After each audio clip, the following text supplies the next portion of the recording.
ബഹുമാനപ്പെട്ട ഉസ്താദുമാരെ, എൻ്റെ പ്രിയപ്പെട്ട കൂട്ടുകാരെ, അസ്സലാമു അലൈക്കും. അന്ത്യപ്രവാചകൻ മുഹമ്മദ് മുസ്തഫ സല്ലല്ലാഹു അലൈഹി വസല്ലമയുടെ ജന്മദിനം ആഘോഷിക്കുന്ന ഈ വേളയിൽ നിങ്ങളോട് ഞാൻ രണ്ടു വാക്ക് സംസാരിക്കട്ടെ.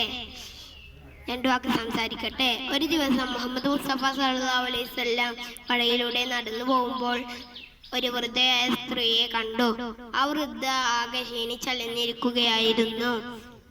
ആ വൃദ്ധയുടെ കയ്യിൽ ഒരു വലിയ വിറക് കെട്ടുമുണ്ടായിരുന്നു. അപ്പോൾ നബി സല്ലല്ലാഹു അലൈഹി വസല്ലം അവരുടെ അടുത്ത് ചെന്നു. നബി സല്ലല്ലാഹു അലൈഹി വസല്ലം ചോദിച്ചു, നിങ്ങൾ എന്താണ് ക്ഷീണിച്ചലഞ്ഞിരിക്കുന്നത്? അപ്പോൾ ആ വൃദ്ധ പറഞ്ഞു, ഞാൻ ഈ വലിയ വിറക് കെട്ടുകൊണ്ട് എനിക്ക് വീട്ടിലെത്താൻ കഴിഞ്ഞില്ല. അപ്പോൾ നബി സല്ലല്ലാഹു അലൈഹി വസല്ലം പറഞ്ഞു,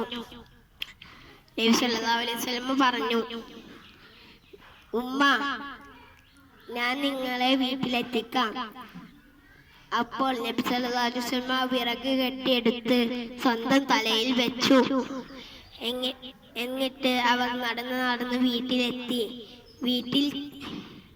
വീട്ടിലെത്തിയിട്ട് നബി സല്ലല്ലാഹു അലൈഹി വസല്ലം പോവാൻ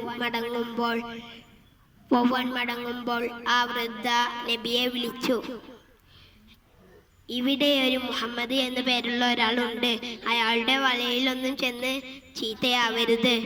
അപ്പോൾ നബി പുഞ്ചിരിയോടെ പറഞ്ഞു, ഉമ്മ, ഞാനാണ് മുഹമ്മദ്.